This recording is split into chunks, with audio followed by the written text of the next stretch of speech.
Okay, happy Saturday, ladies and gentlemen, searchers, treasure hunters, and roll hunters. Welcome to the Pocket Change Market Report for September 18th, 2020. We got a lot of great stuff to discuss. A lot of secondary hot market sales happening on eBay of ungraded coins. That's what we talk about on the market report. So coins traditionally that are change finds, roll finds, stuff maybe that you've cherry picked at a local coin shop or a show, or maybe just cherry picking online. Okay, that's something that a lot of people like to do. We are going to go ahead and examine every single one that people have taken advantage of finding themselves, turning it around, flipping it on eBay, and making a few bucks in the process. And believe it or not, some of the coins on the list have sold for a great deal more than a few bucks. So people really are taking advantage of a hot market as we head into the holiday season. The summer was as hot as advertised, and people are still going out and trying to make it happen in spite of coin shortages and, you know, no local regional coin shows happening because of the whole Corona thing. So, you know, it's great to see the market so active and people actually going out there. Again, they're going out, they're finding these coins. Like I had mentioned, these are all raw coins, no graded material. Because the big idea to all this is you find it, you list it on eBay, or you sell it on Facebook Marketplace or whatever your flavor is. And you sell it as is. All right, no extra fluff, no having to spend an extra $25 to encapsulate it, none of that business. There's just sometimes a time and place for certain things. On this particular report, we are having none of that stuff on here. So I figured we go ahead and check things out. These are all sales from within the last 24 to 48 hours. So these are fresh listings, fresh sales that have all ended.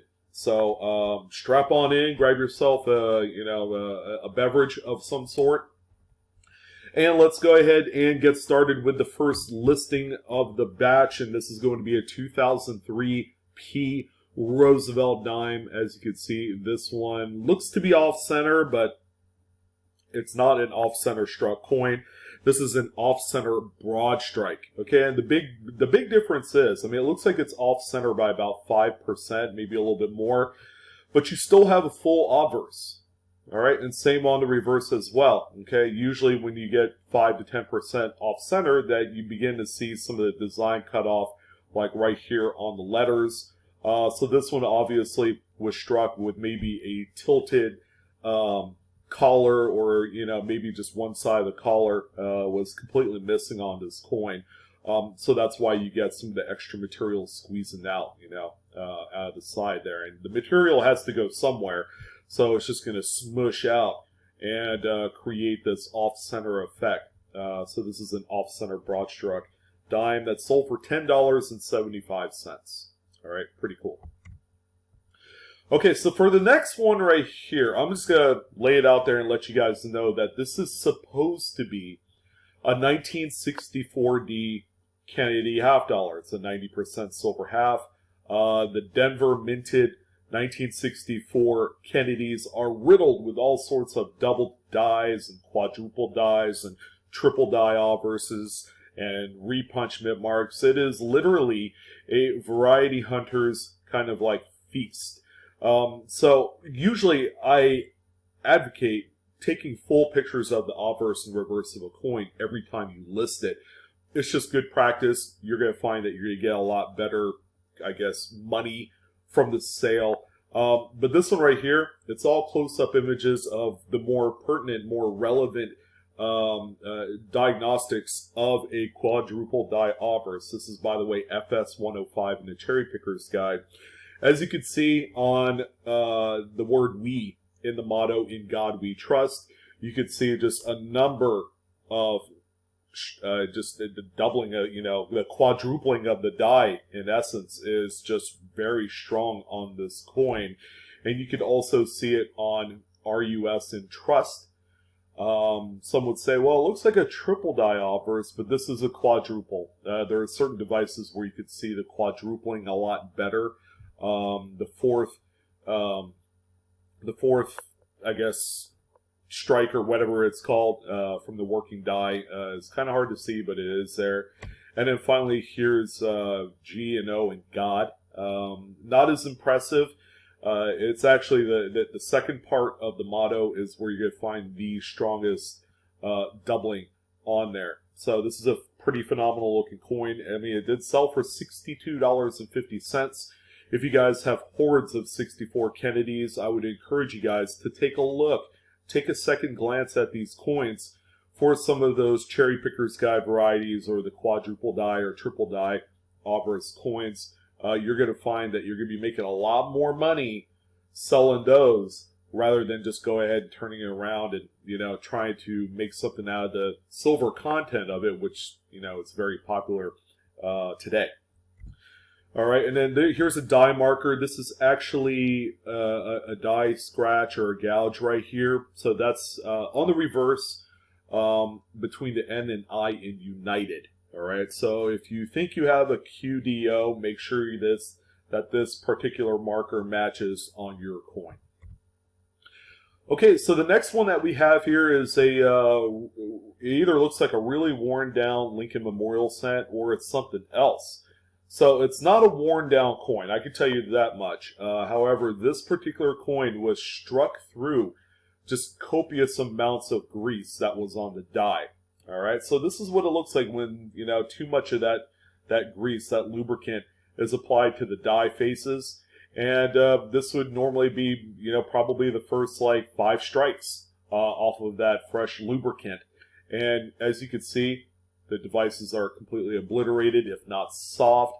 This is kind of like one of those marquee looks that you're going to keep an eye out for when you see strike throughs. There's just lots of weakness all over the place. There is a distinct difference between a coin that was worn down over time or intentionally worn down and one that is struck through a lot of grease.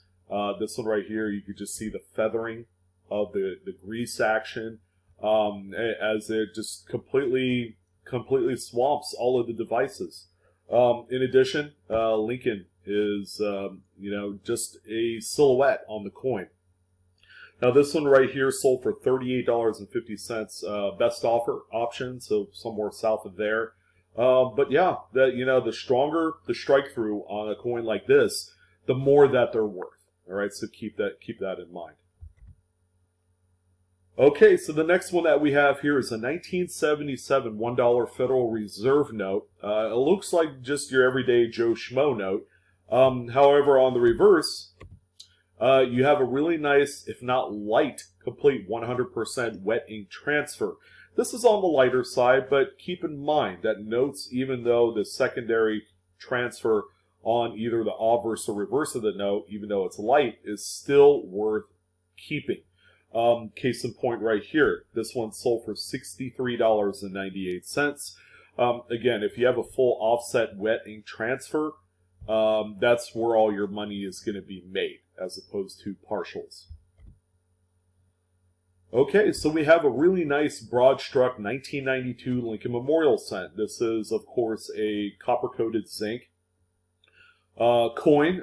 So with these coins, if there is no collar present when these are struck, of course, that extra metal flow is going to, you know, come out. There's nothing that's keeping it within the striking chamber of the coin. Therefore, you're going to get what you see here. Now, this is a coin that's probably pretty close to the size of a standard Jefferson nickel.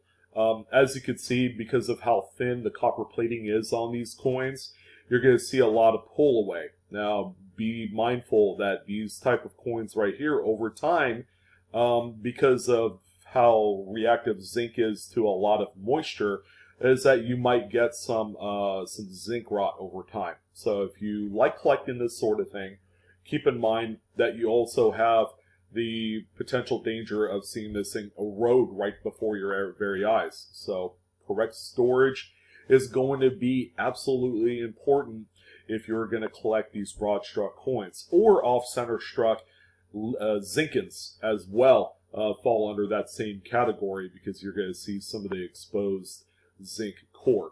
All right, but this one right here sold for $9.50.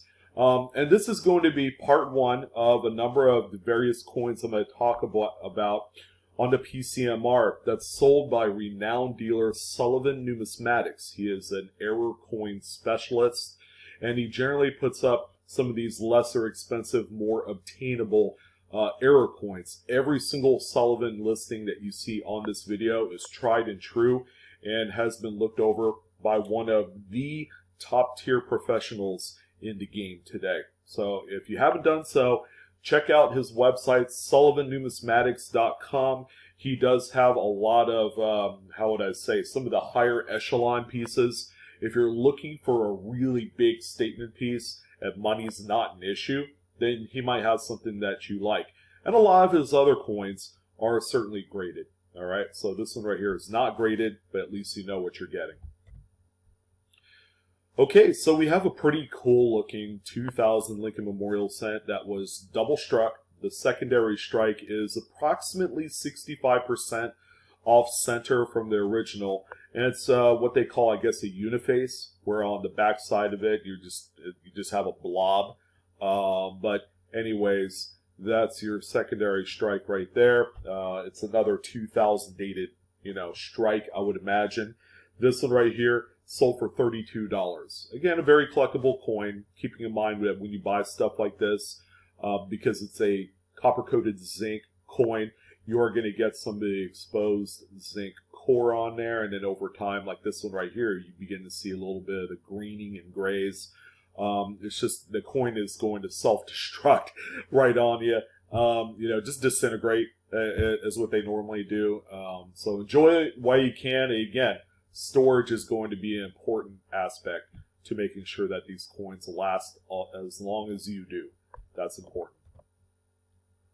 Okay, so here's another Sullivan Numismatics piece. This is a 1994 Denver Washington quarter that exhibits 2 rim clips. And of course, with any clipped coin, you want to make sure from the very direct opposite side of the coin that you have the Blakesley effect.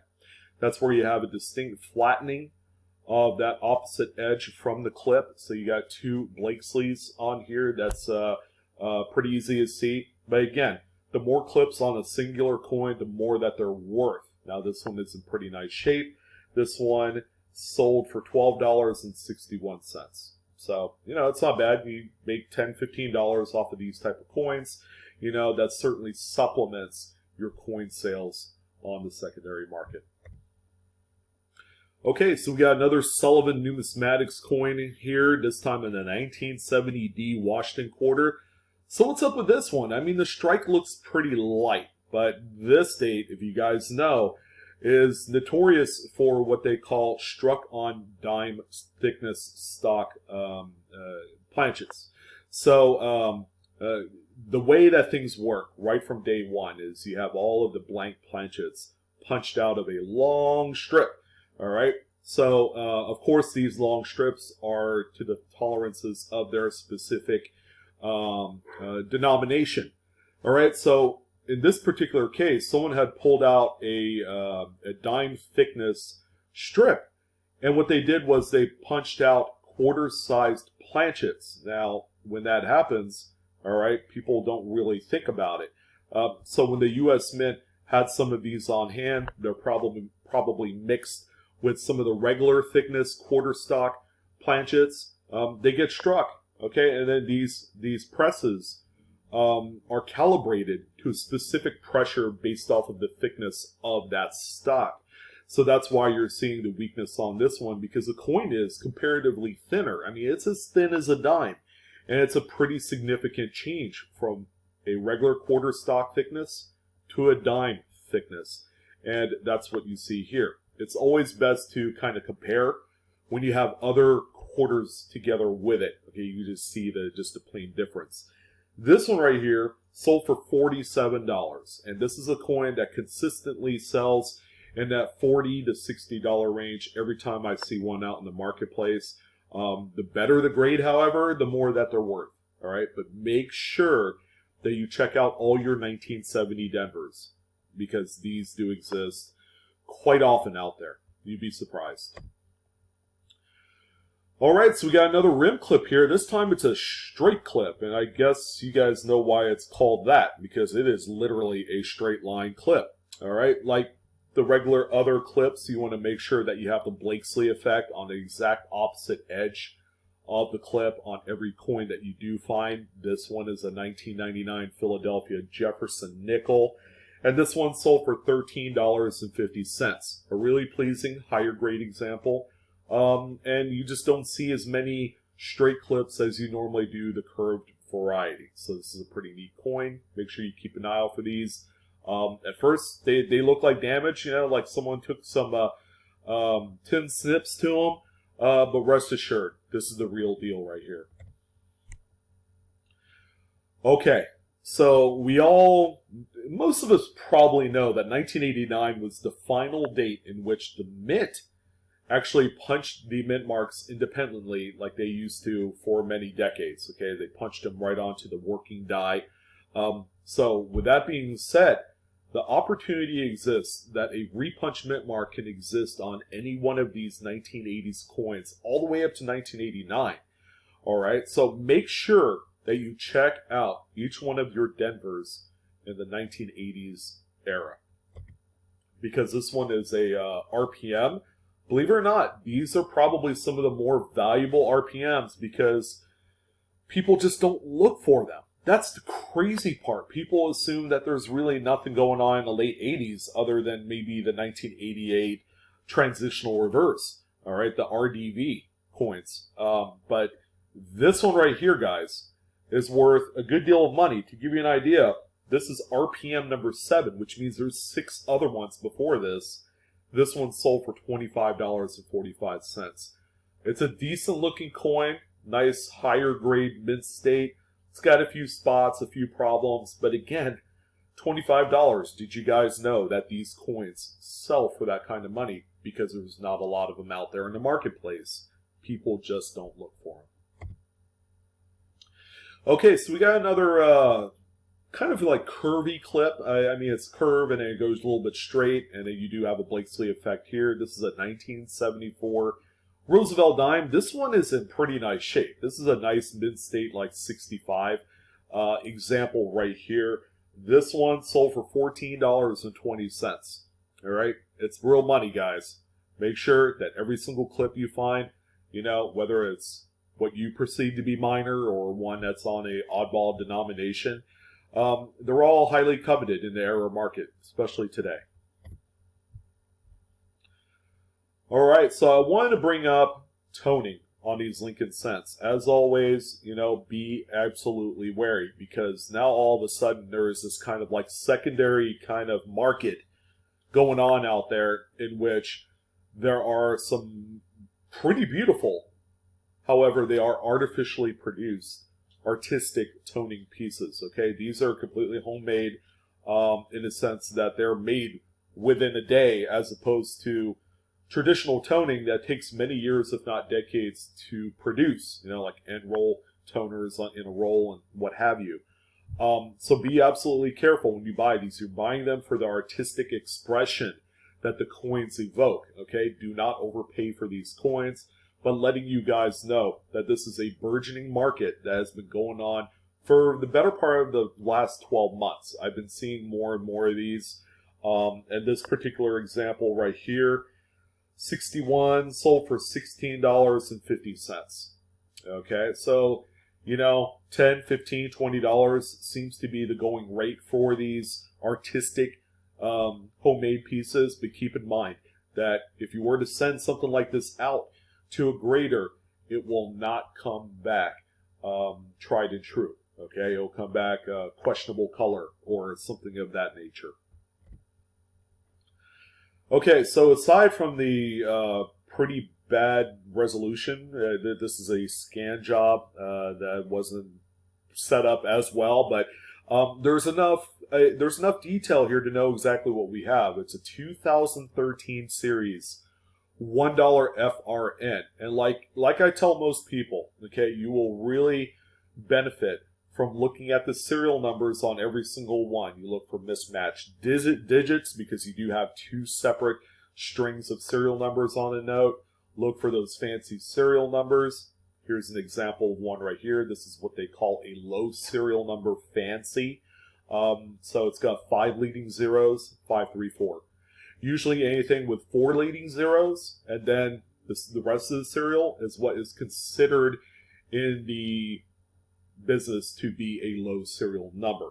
Now this one right here sold for $39.95. It's also worth mentioning that this is also a crispy, uncirculated example. It's got no folds. Came right out of either a change or a BEP pack or brick. Pretty nice note. You guys know these are worth a lot more money when they're brand new. Okay, so we have a bronze 1982D large date.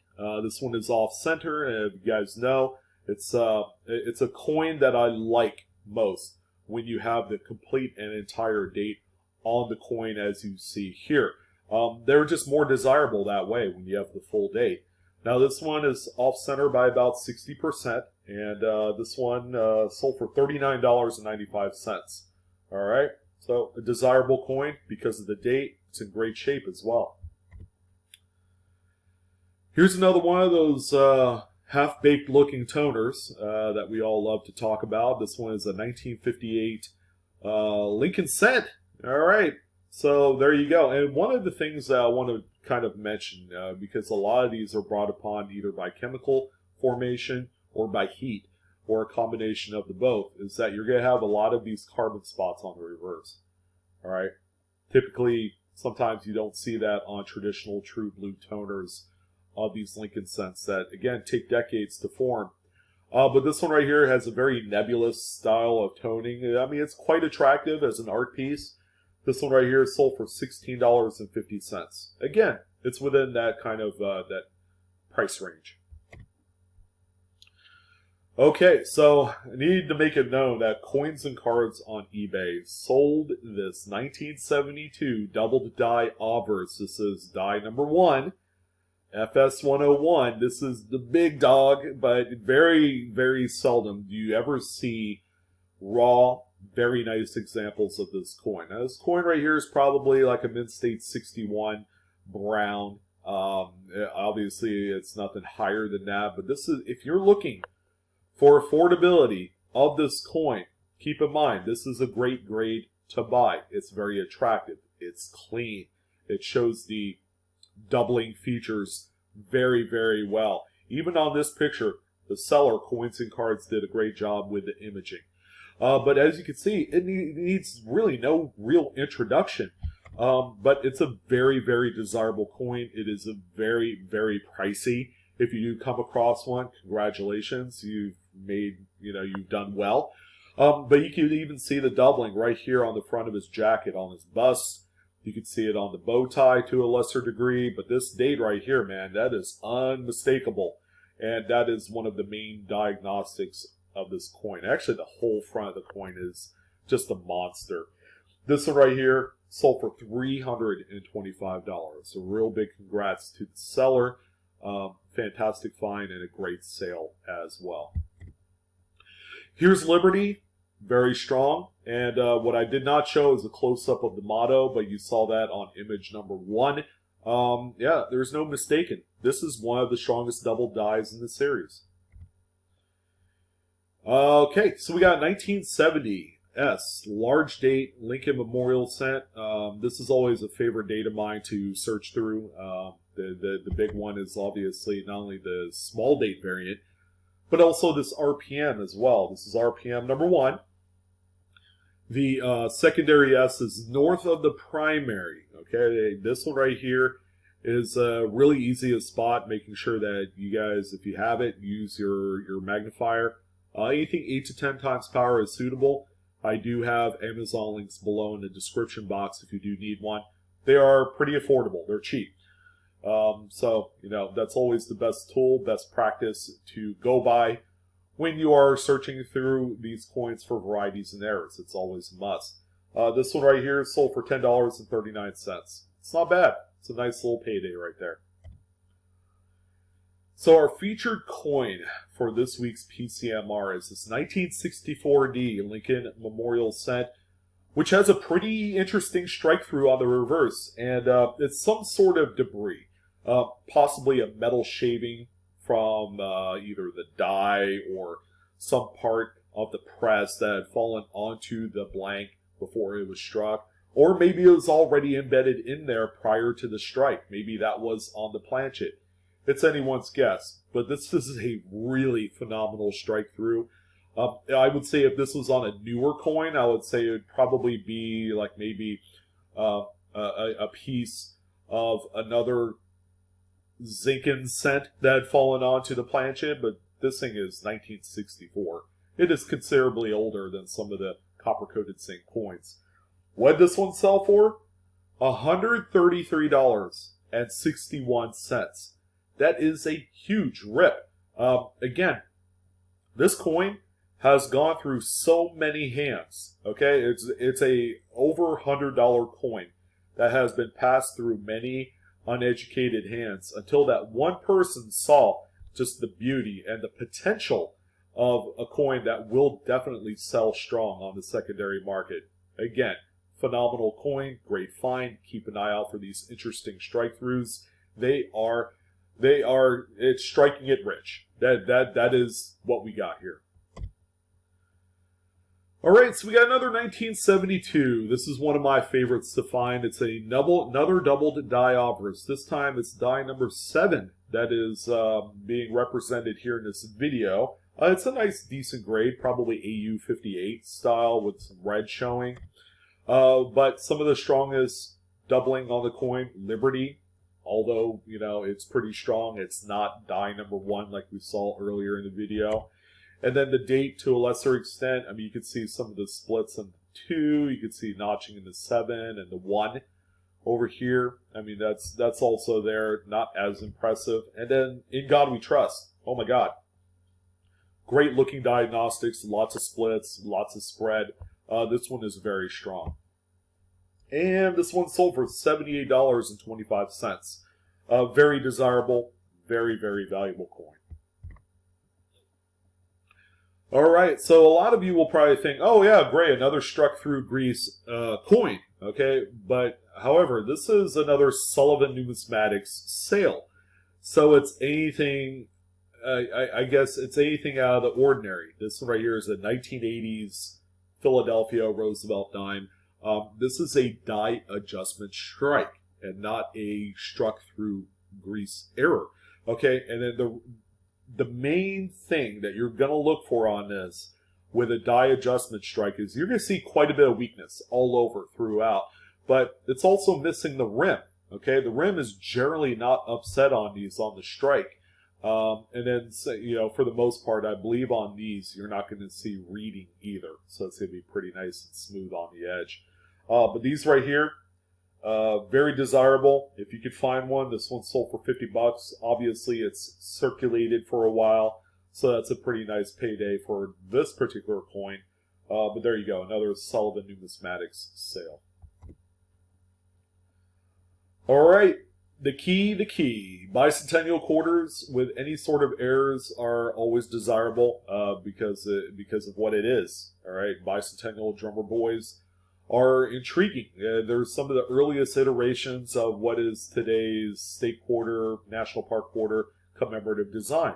So it's a one-shot. This is a 76. I guess it said Denver on my sheet here, but I don't see a mint mark. It looks probably a Philadelphia. But this one is about 15 to 20% off center. This one sold for $79.95. This one is sold by South Park Coins on eBay. Go check him out. He's got other great stuff. And I love that woven background. That is smooth. Pretty nice. So that's a nice sale there. And then finally, the last thing that we're going to talk about on the video. Okay, we always talk about star notes. I continue to get just tons of emails about value. Okay, and that's kind of like a very loaded question. What's the value of my star note? First of all, we have to determine if the star note is part of a very short run. And the only way that you're going to find out if that's the case is to go on a website called mycurrencycollection.com. You're going to go ahead and do the Star Note lookup feature on there. You're going to type in the entire serial number string with an asterisk at the end in replacement for the star, and then find out what the run is. Now, this example here, you can tell it's got some wear. Okay, it's got its centerfold, which is evident. So it's not what I would consider to be a cherry, by no stretch of the imagination. It's a 2013. It's a much newer note out in the system right now, but it does have a somewhat kind of like low serial number. It's got the 4 leading zeros, and it's a star note. It's a replacement. This one, I'm happy to say that it is part of a small run of only 80,000 notes that were produced of this district. So this sale was made over a day ago, and it brought home $45.99 on the secondary market, with a combination of the low print run of this particular note. I mean, you know, the note's not like a tremendous beater, but a currency collector that wants just an example of this low run star note will pay that kind of money. All right, and then there you go. Now, normally I would say any run under 640,000 is significant. However, when you get into like 640 and what's the other one, 320, I believe, the little bit higher, you know, kind of like rarer notes, you want to make sure that you have pristine examples, okay? Because those will sell for like 20, 30, 40 bucks on their own, because these people will take that note and they'll go ahead and send it off to a grader. And if it comes back, it's going to be a note worth about 100 to 150 bucks all day long. So that's kind of like the buying motive for the star notes. Again, the lower the print run, the more they're worth, even in lower grades. But again, I've seen a lot of star notes, even like the high 3.2 millions, that have sold for a good deal of money, especially in full strap form or in a high grade that maybe was graded by PMG or PCGS currency. So that was a lot of fun. We had a great deal of very diverse group of various error coins and varieties and currency. Now it's your guys' turn to find some of these. Keeping it also in mind, I also want to throw this out there. We are going to be expecting the 4th drop in the National Park Quarter Series, okay, in which, again, the big hot topic, West Point Circulation Rarities, 2 million made, will be out there for the taking. So, again, the first few sales of that coin on eBay is going to be significant. That's where you get the most amount of money for the coins, is being one of the first, like, 10 to list that coin up on there. So make sure you look for those. I don't know if they're out there this weekend. In addition, enjoy the hunt. There's a lot of great things to be found out there. A lot of 2020 errors with a ramp up in production and not caring about quality. That is also another nugget to kind of chase. But aside from that, I hope you guys had a great time on this video. I want to thank you guys for watching. As always, like, share, and subscribe. LSS, baby. And hit that bell for instant notifications. I'm your host, Sean, with BlueRidgeSilverhound. You guys take care. Love you guys. Thank you for all the views and support. And happy hunting.